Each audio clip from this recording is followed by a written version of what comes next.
ఆకాశవాణి వరంగల్ కేంద్రం. సారంగి శ్రవ్య నవల నాటకం ధారావాహిక. గీతరచన నవల రచన శ్రీమతి చుండూరు సీత. నవలా పఠనం నిర్వహణ శ్రీ అడవి రాజబాబు. ఎడిటింగ్ శ్రీ పిల్లి శ్రీనివాస్, శ్రీమతి గాదెవాణి. గ్రాఫిక్స్ మరియు యానిమేషన్ బొజ్జ అంజనీప్రియ, బొజ్జ చాణక్యవర్ధన్. పర్యవేక్షణ శ్రీ ఇల్లెందల రవికుమార్. ఇంతవరకు జరిగిన కథ: చక్రవర్తి అర్జునవర్మ రాజగురువు నీలకంఠ శర్మ రాజు రవికాంతుడి మీద దాడి విషయంలో సారంగి సలహా తీసుకోమని రాజు రుద్రకి సలహా ఇస్తారు. రవికాంతుడు సారంగి తల్లి సత్యమ్మను బంధించి సారంగిని సరిహద్దు ప్రాంతానికి పిలిపించుకుంటాడు. రవికాంతుడు సారంగిని ఒక పరగణాకి రాణిని చేస్తాను, రుద్రకి ఎదురు తిరగమని ఆశ చూపెడతాడు. సారంగి రవికాంతుణ్ణే అశక్తుణ్ణి చేసి హెచ్చరించి వదిలేస్తుంది. ఇక రుద్ర సారంగి పల్లెకి వచ్చి రవికాంతుడితో తాను ముఖాముఖి తలపడతానని చెబుతూ దానివల్ల జననష్టం తగ్గించవచ్చని చెబుతాడు. రవికాంతుడికి ఆ విషయం తెలియచేయటానికి దూతగా వెళ్లటానికి సారంగి ముందుకు వస్తుంది. ఆమె రవికాంతుడి రాజ్యానికి వెళ్ళి తాను రాజు రుద్ర నుండి సందేశం తీసుకువచ్చానని, అందుకు ఏకాంత సమావేశాన్ని ఏర్పాటు చేయమని కోరగా రవికాంతుడు అందుకు సమ్మతిస్తాడు. వినండి సారంగి శ్రవ్య నవల నాటకం ధారావాహిక. ఆ రోజు సాయం సమయానికి రహస్య సమావేశం జరిగింది. ప్రధానామాత్యుడు, రాజు, రాణి, సారంగి మాత్రమే ఆ సమావేశాన్ని ఉన్నారు. ఇప్పుడు చెప్పు. రుద్ర చెప్పిన విషయం వివరంగా చెప్పింది. రవికాంతుడే కాకుండా రాణి, ప్రధానామాత్యుడు కూడా బిత్తరపోయారు.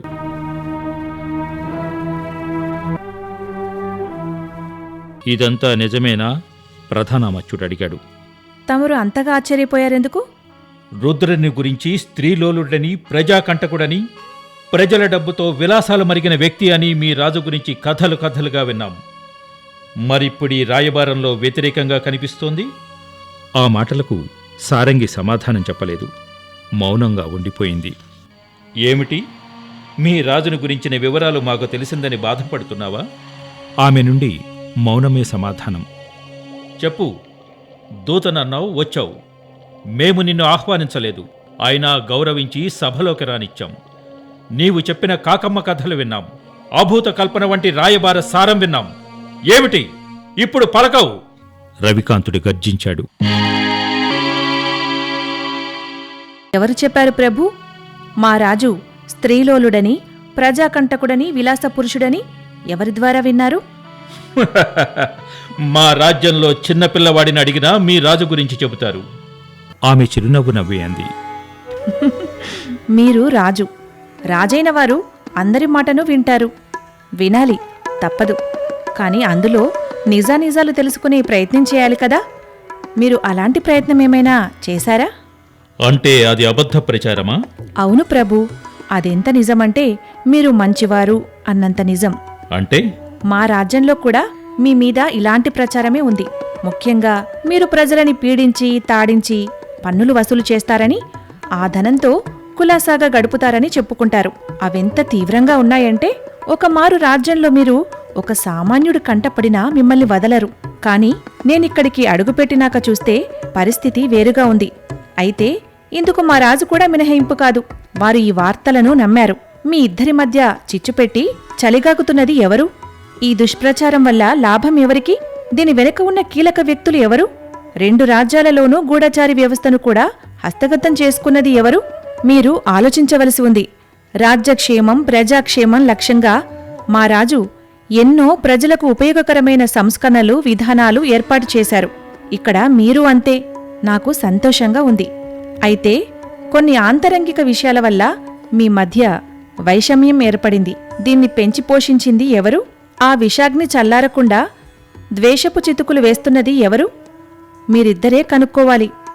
ఒక స్త్రీ మీ దగ్గరికి రాయబారిగా వస్తుందని వారికి తెలిసి ఉండదు. ఒకవేళ అలా తెలిసి ఉంటే గనక నన్నొక విషకన్యగా చిత్రించి దోషిని చేసి మీ చేతే నా కథను ముగింపచేసేవారు.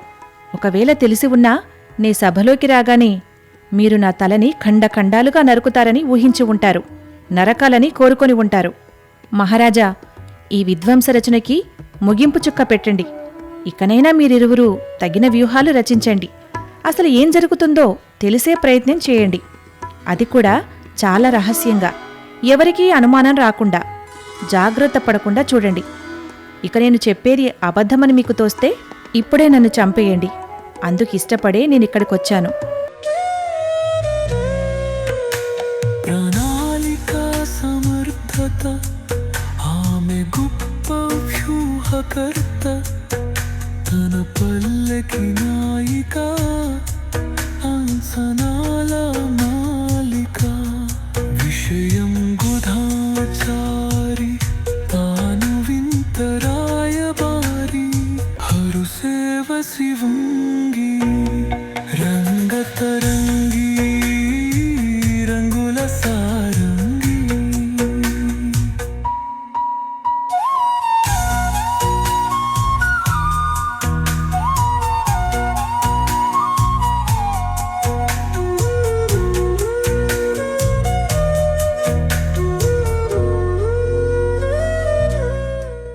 ప్రధానామాత్యుడు ఆలోచనలో పడిపోయాడు. ఈమెను నమ్మవచ్చా?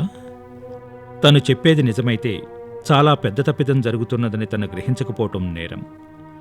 రాజుగారికి ఆయన ఆలోచనలు, ఆయన పనులు ఆయనకుంటాయి. కాని మంత్రినైన నేను కూడా నిమ్మకు నీరెత్తినట్టు ఉండిపోయాను. ఈ విషాన్ని పెంచి పోషించిన వారిలో ముఖ్యుడని నేనే. నా ఆలోచనలు తప్పుదారి పట్టడానికి కారణమేమిటి? నమ్మకం. అవునదే, నమ్మటం. ఎవరిని ఎవరిని ఎవరిని నమ్మటం? ఆయన బుర్ర ఆలోచనల నిలయమైంది. అవును, ఏదో రూపం. అస్పష్టంగా మంచు కప్పిన అద్దం మీద ప్రతిబింబంలా కనపడుతున్న ఆ రూపు ఎవరిది? అసలివి తెలుసుకునే ముందు ఈ సారంగిని ఎంతవరకు నమ్మవచ్చు? ఆమెకున్న అందం, తెలివితేటలతో మమ్మల్ని పక్కదారులు పట్టిస్తున్నారేమో. ఒక స్త్రీ ఉన్న చోట ఏ విషయమైనా సంభవమవుతుంది. ఆ స్త్రీ యవ్వనంలో ఉన్నప్పుడు, అందగత్తె అయినప్పుడు అనుమానించవలసిన శాతం 160 వంతులు. ఆ స్త్రీ అద్భుత సౌందర్యంతో వెలుగుతూ, తెలివితేటలు, మాటకారితనం, తన దేశం మీద భక్తి కలిగి ఉన్నప్పుడు 199 వంతులు ఆమె చెప్పే విషయాన్ని నమ్మకుండా నమ్మినట్టు నటించాలి. లేదా చాలా త్వరగా అందుకు సంబంధించిన పరిశోధన కావించాలి. అంటే ఇప్పుడు సారంగిని. రాజు ఈ విధంగా ఆలోచించాడు.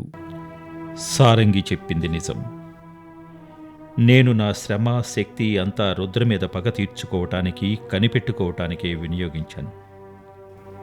ఎక్కడ మొదలుపెట్టాను? ఎందుకు కొనసాగించాను?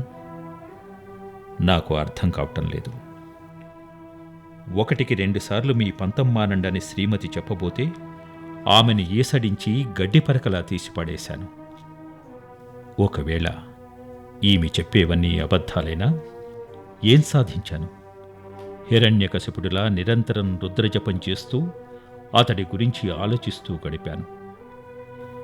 నా తండ్రి ప్రజా సంక్షేమ పథకాలని, జలవనరుల వినియోగమని, భూగర్భజల పరిశోధన అని, వ్యాపార కూడళ్లని, వ్యవసాయ క్షేత్రాలని నిరంతరం ప్రజల గురించి ఆలోచించారు. ప్రజలు ఆయన గుండెల్లో నిండి ఉండేవారు. ప్రజలకి కూడా ఆయనంటే పిచ్చి అభిమానం ఉండేది. ఇప్పుడు నేను రాజనే గౌరవం ఉంది. అభిమానం ఉందా? తెలియదు. తెలుసుకునే ప్రయత్నం ఏనాడు నేను చేయలేదు. ఎందుకు? నా దశా దిశని మార్చిన అంశం ఏమిటి? ఒక పగ మాత్రమేనా? కాదు. శాంతి కాముకుడు, వినయశీలి అయిన నీ తమ్ముడిని పిరికి పందా అని చాలాసార్లు వెక్కిరించావు. అందుకు అతడు ఏమీ బాధపడలేదు. రాజ్యం వీరభోజ్యం అన్నావు. అతడు తీసుకో, ఈ రాజ్యం నీదే అన్నాడు. నీవు మరింత రెచ్చిపోయి వీరుడు కాని రాజపుత్రుడు, నగర నివాసానికి అనర్హుడు అన్నావు. అదే రోజు అతను వెళ్ళిపోయాడు. అప్పుడు ఏడ్చావు, వెతికించావు. నీవు వెళ్ళి వెతికావు. కొండలు, కోనలు, అరణ్యాలు, నగరాలు అన్నీ గాలించినా అతను కనిపించలేదు. ఆ దిగులుతోనే నాన్నపోయారు. ఇప్పుడు నేను పశ్చాత్తాపానికి గురయ్యాను. నాటి నుంచి అసహనంగా తయారయ్యాను. నన్ను నేను వదిలించుకోవటానికి నా నుండి నేను పారిపోయాను. పగనే నెపంతో పరిగెత్తాను. అది రుద్ర మీద పగ కాదు. నేను చేసిన అన్వేషణ సరైనదా కాదా? నాది తాత్కాలిక ఆవేశం. సారంగిని నమ్ముతావో మానుతావో ఇక నీ ఇష్టం. గతం గతః అనుకో, నిన్ను నువ్వు పట్టి ఉంచుకో. అంతరంగం సెలవిచ్చింది. రాణి ఆలోచనలు మరోలా ఉన్నాయి. సారంగి ఎంత అందంగా ఉంది. ఆమెను గురించి జనం కథలు కథలుగా చెప్పుకుంటూ ఉంటే ఏమిటో ఈ జనం అనుకుంది. కాని ఆ మాట, ఆ వాక్పటిమ, ధైర్యం, చొరవ, దేశభక్తి, ఒక స్త్రీలో ఇవన్నీ ఎలా సాధ్యం? ఆమె సభకు వచ్చినప్పుడు సభలోని వారంతా ఆమెను దేవతను చూసినట్టు చూశారు. ఆవగా, ఆశగా, ఆకాంక్షతో చూడటం గమనించింది తను. ఇవన్నీ ఆమెకు తెలుస్తున్నాయని తనకు తెలుస్తూనే ఉంది. ఏ స్త్రీకైనా ఓ పురుషుడు తనని గుచ్చిగుచ్చి చూస్తూ ఉంటే ఆ విషయం ఆమెకు వెంటనే తెలిసిపోతుంది. అలాంటిది ఆమెను ఎన్నో జతల కళ్ళు చూస్తున్నాయని ఆమెకు తెలుసు. చూడబోతాయని తెలిసినా ఆమె వచ్చేసింది. ఎంతటి దేశభక్తి!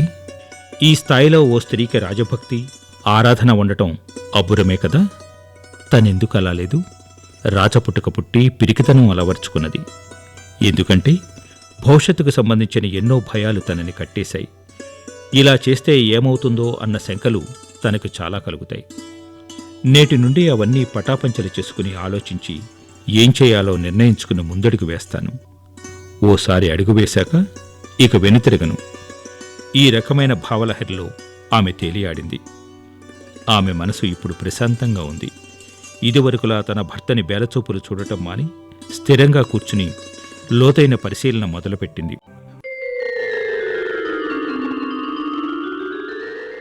ముగ్గురిలో ముందుగా తేరుకున్న వ్యక్తి ప్రధానమత్యుడు.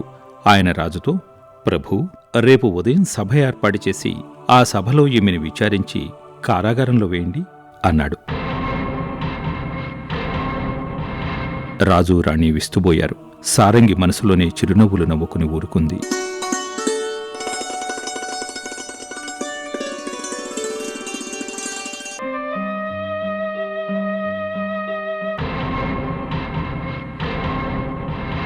రుద్రకి ఆ మాట శరాఘాతంలా తగిలింది. ఏమిటి? అవును మహారాజా, సారంగిని కారాగారంలో వేశారు. వార్తావాహకుడు చెప్పాడు. అతన్ని అంటిపెట్టుకుని ఉన్న గూడెం ప్రజలంతా వచ్చేశారు. క్షణాల్లో ఈ వార్త అందరికీ తెలిసిపోయింది. సారంగి! సారంగి! చిన్నపిల్లాడిలా సారంగి అని విలపిస్తున్న రాజును చూసి అంతా దిగులు ముఖాలు పెట్టారు. కొందరు ఏడ్చేశారు కూడా. అంతలో ఎక్కడో దూరంగా పనిచేసుకుంటున్న జంపన్న వచ్చాడు. విషయం అడిగాడు. మహారాజా, ఒక్క క్షణం మీరు లేవండి. ఇట్లా మంచం మీద కూర్చోండి. ఒక్క క్షణం మీరు సేద తీరండి. రాజు ఆయన వంక అదోలా చూస్తున్నాడు. జంపన్న వార్తావాహకుడిని అడిగాడు. బాబు, మీరేనా సారంగిని రాజు ఖైదు చేశారని చెప్పింది? అతను తలూపాడు. ఎప్పుడు చేశారట? ఈరోజు. మీకు ఆ విషయం ఎవరు చెప్పారు? మేమంతా రాజు పరివారమే. మా తోటి వార్తావాహకుడు చెప్పాడు. వార్తావాహకుడా? అతనెక్కడుంటాడు? ఇక్కడికి 5 మైళ్ళ దూరంలో. మరి అతనికి ఎవరు చెప్పారు? ఆ పైన వార్తలు మోసేవాడు. అతనికి చెప్పిందెవరు? ఆ పైన దూరంలో ఉన్నవాడు. రైలింగా, నువ్వు ఇతనితో వెళ్ళి నలుగురిని విచారించి అసలు విషయం తెలుసుకున్రా. బాబు, మీరు మా మనుషులను తీసుకెళ్ళండి. ఇది నిజమా కాదా అనేది వాళ్ళు తేలుస్తారు. వచ్చిన వ్యక్తి సంశయంలో పడి ఇక తప్పక పద అన్నాడు లింగతో. అతనితో మరో 5-6 వస్తామన్నారు. ఇందరు రావద్దు, ఒక్కళ్ళే రండి. అదేంటి బాబు, మామూలుగా రాజభటులు ఒక్క సమూహంగా వెళ్తారు కదా, తమరు వద్దంటారేంటి? అది కాదు, రాజుగారి ఒంట్లో నలతగా ఉంది కదా, వారికి సేవలు చేయకుండా నాతో ఎందుకని? ఎందుకు బాబు అట్లా నసుకుతారు? రాజుగారి సంగతి ఇక్కడున్న వాళ్ళని చూసుకుంటాం కదా. వీళ్ళందరినీ మీరు తీసుకెళ్ళండి. జంపన్న మాటలకి అతను మరేం మాట్లాడలేదు. లింగ తన తోటివారిని 5 తీసుకుని బయలుదేరాడు. వెళ్లే ముందు జంపన్న కళ్లతో ఏదో చెప్పాడు. కొద్ది క్షణాలకు వాళ్ళు వెళ్ళిపోయారు.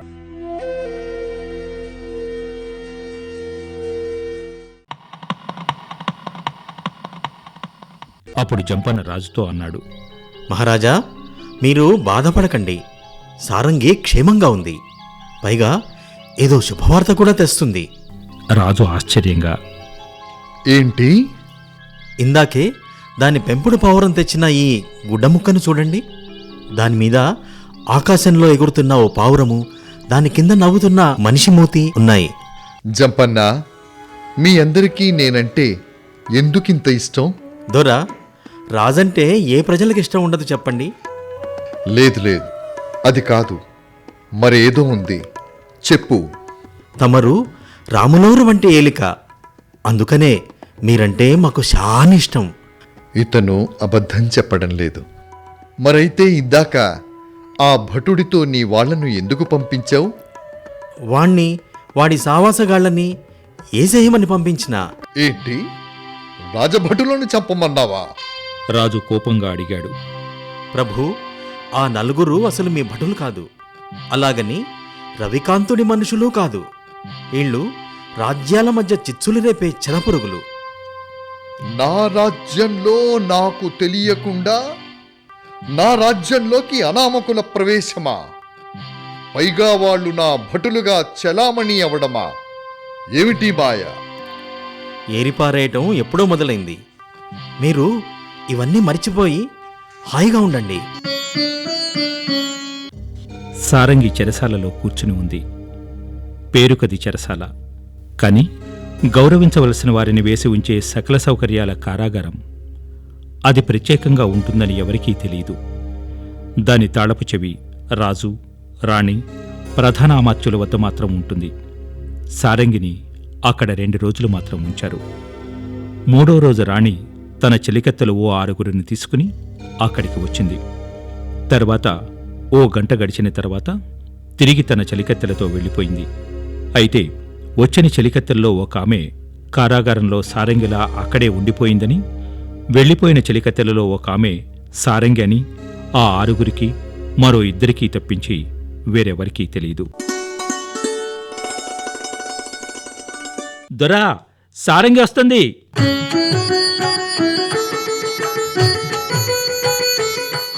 గూడెం యువకుడు ఒకడు వచ్చి చెప్పాడు. సారంగి తను ఎక్కి వెళ్లిన గుర్రం మీదే తిరిగి వచ్చింది. మాటల మధురాంగి సమయోచిత చదరంగి రంగతిరంగి రంగుల సౌరంగి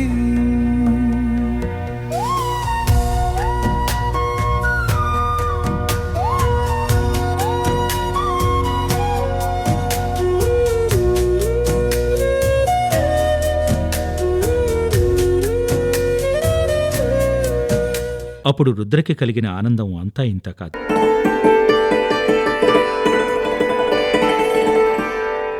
ఆమె గుర్రం దిగకముందే ఎదురు వెళ్ళాడు. తనకి చేయి అందించి క్రిందికి దింపాడు. ఎంతో సంతోషంతో రాజు సారంగి వంక చూస్తున్నాడు. ఆమెనిక చూడలేనని, దాదాపు ఆమె మరణించటం ఖాయమని అనుకున్న అతనికి ఆమె బ్రతికి రావటం అబ్బురంగా తోస్తోంది. ఇదంతా సారంగి గమనిస్తూనే ఉంది. అంతవరకు అతను తన రాయబారం గురించి కానీ అక్కడి పరిస్థితుల గురించి కానీ అడగకుండా తాను బ్రతికి వచ్చినందుకు కలిగిన ఆనందంలో ఉన్నాడంటే తన కారాగార శిక్ష గురించి ఎంత మదనపడ్డాడో అర్థమవుతోంది. ఆ ఆనందంలో ఓ గంట గడవనిచ్చి ఇక రాజుతో రాజకీయ వ్యవహారాలను గురించి చర్చించటానికి నిర్ణయించుకుని తాము మామూలుగా కూర్చునే దెబ్బ దగ్గరికి అతనితో పాటుగా వచ్చి కూర్చుంది.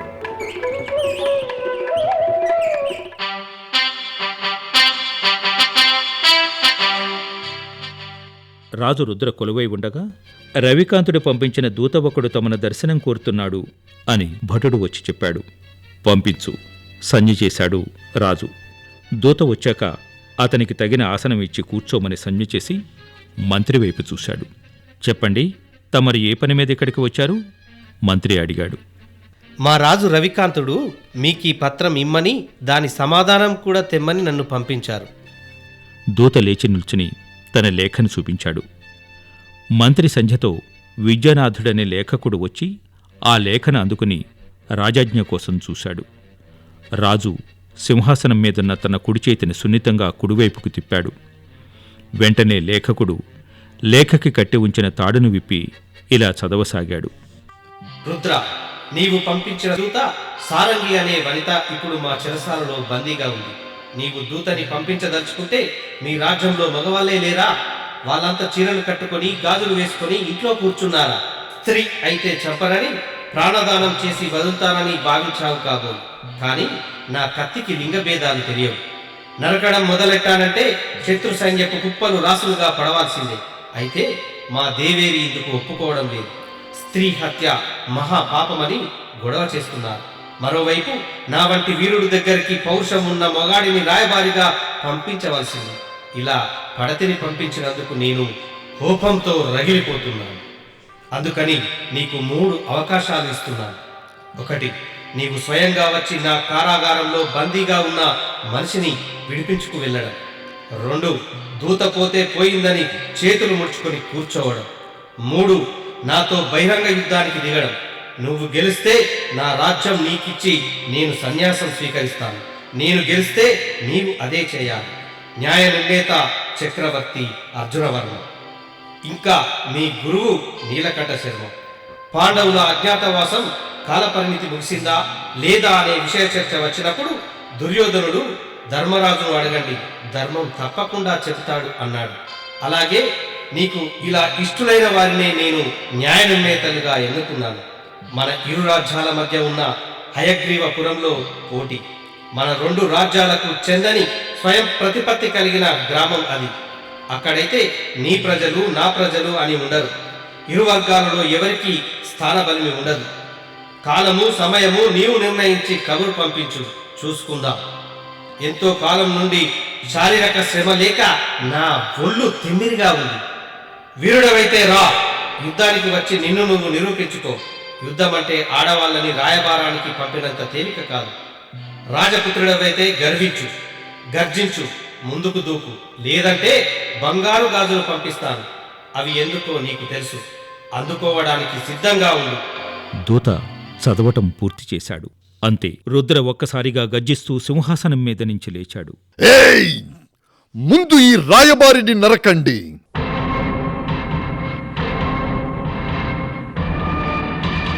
మంత్రి వెంటనే నిల్చుని, రాజా, దూతను చంపడం మహాపాపం.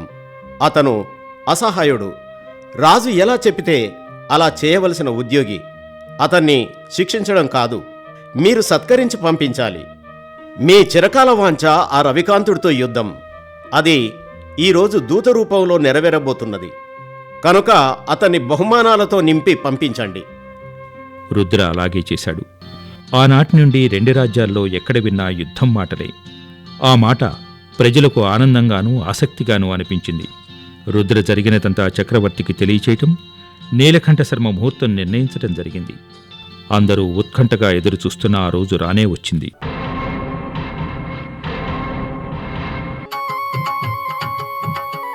ఇంతవరకు మీరు సారంగి శ్రవ్య నవల నాటకం ధారావాహిక విన్నారు. గీత రచన, నవల రచన శ్రీమతి చుండూరు సీత. నవల పఠనం, నిర్వహణ శ్రీ అడవి రాజబాబు. ఎడిటింగ్ శ్రీ పిల్లి శ్రీనివాస్, శ్రీమతి గాదివాణి. గ్రాఫిక్స్ మరియు యానిమేషన్ బొజ్జ అంజనీప్రియ, బొజ్జ చాణక్యవర్ధన్. పర్యవేక్షణ శ్రీ ఇల్లెందుల రవికుమార్.